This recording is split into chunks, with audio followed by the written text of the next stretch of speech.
This is Optimal Living Daily, episode 953, Finding the Courage to Live Mindfully, Part 1 by Kali Hawlk with CaitFlanders.com, and I'm Justin Malik. Happy Saturday, welcome back, or welcome for the first time. This is where I read to you every single day to help you live a more meaningful life, covering personal development, productivity, and minimalism mostly, from some of the best bloggers and authors you can find, with their permission, of course. Today's article is from a guest author on Cait Flanders' site. Before we get to it, thank you, Haven Life Insurance Agency, for sponsoring our show. Haven Life offers term life insurance issued by Massachusetts Mutual Life Insurance Company that you can apply for online nationwide. They're all about life insurance to protect people in ways that are convenient, smart, and actually simple. It's surprisingly affordable too. I'll talk about that in a bit. For now, come by welcome.havenlife.com/old to learn more. That's welcome.havenlife.com/old. So let's get right to the post and start optimizing your life. Finding the Courage to Live Mindfully, Part 1 by Kali Hawlk with CaitFlanders.com. I struggled to sit down and write this post because I wanted to share something with you that I'm still struggling to frame into a narrative that is powerful and relatable, to frame into a parable that you can use to learn a deep lesson, to frame into an exercise that provides a cathartic release for me. When Kate reached out to me and asked if I could write a guest post for her wonderful blog, I felt honored by the request, then excited to write about my own experiences with minimalism and mindfulness. But I quickly realized there was really only one story I could share with you today, and I felt scared because I was unsure of how. After days of going to great lengths to procrastinate on this post, I finally got started tonight. I was alone in my apartment, and the neighborhood street outside was quiet. With the windows open, I could feel a breeze that kept hinting fall is right around the corner. It was a lovely environment in which, as Hemingway put it, to sit down and bleed. And I knew I was going to have to bleed profusely in order to write this particular post. I was working on a pretty nice little intro that slowly built up to the point I wanted to make with you here when my phone pinged. Looking down, I saw a new text message from my new ex-husband. My concentration broke. My train of thought skittered off the rails. I put my head in my hands and stared through my fingers at the keyboard, wondering how I could possibly explain the enormity and complexity of the situation that led to my divorce. Waking up and not knowing where you are. Have you ever started driving down a road you knew in acute detail, and for whatever reason, you zoned out at the wheel, only to snap out of it, look around, and realize you have no memory of how you got that much further down the road? I had that experience earlier this year, only the road was my life, and the car was a relationship that I no longer recognized. The feeling of waking up, looking around, and thinking, how am I already so far from where I wanted to end up, is a devastating one, especially when you feel trapped by what you perceive as an irreversible mistake. To make what could be a novel into a short blog post, allow me to summarize what happened to me as succinctly as possible. I snapped. I came out of a foggy, dreamlike state where everything just kind of was.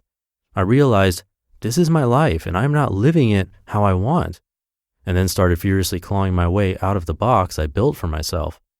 I built that box by disengaging from who I was and what I wanted to do with my life.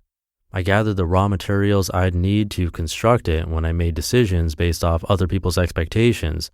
I hammered in the nails when, instead of doing the hard thing of creating my own path, I tried walking down other people's in hopes that copying everyone else who seemed okay would make me okay too.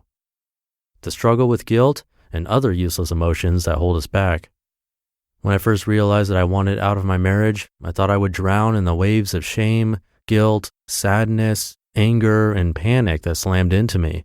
I could not get divorced. It wasn't an option. How could I cause so much suffering and pain in this person that I cared deeply for, that I loved in a way that was still special and important, but who I could not spend the rest of my life with? Wasn't sacrificing my own happiness so as not to disrupt the life of someone else only fair as punishment for making this momentous mistake in the first place? What would my family think? How badly would I disappoint them? How much would I hurt them? What would my friends say, or people that I knew? How could I even tell them? What would his family think? What awful, horrible things would they say about what a monstrous person I was?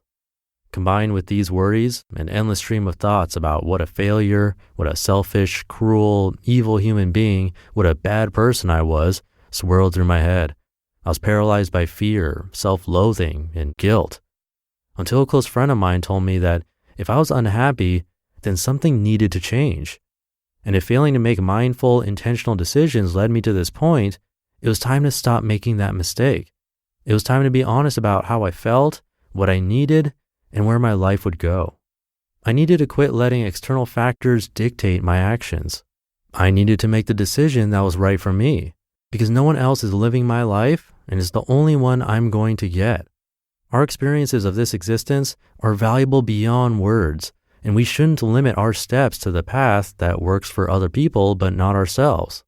Guilt and shame will choke you to death if you let them. Don't let them drown out that little inner voice that you know speaks the truth, that you know is in line with who you are and what you need to do.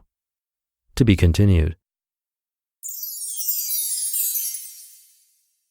You just listened to part 1 of the post titled, Finding the Courage to Live Mindfully by Kali Hawlk with CaitFlanders.com. And thank you again to Haven Life Insurance Agency for sponsoring our show. Haven Life offers term life insurance issued by MassMutual that you can apply for online nationwide. Many people don't realize the value of life insurance or how affordable term life insurance can be. I was like that. But after looking into what coverage might cost using Haven Life Insurance Calculator, it's super clear.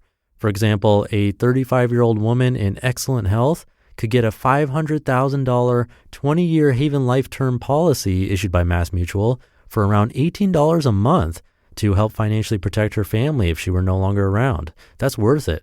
And they make it super easy to apply online. It feels more like a conversation than a form. Plus, their customer support team is amazing. They have an average of 9.5 out of 10 from customer reviews on Trustpilot as of July 2018.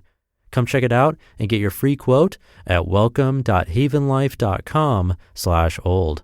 That's welcome.havenlife.com/OLD.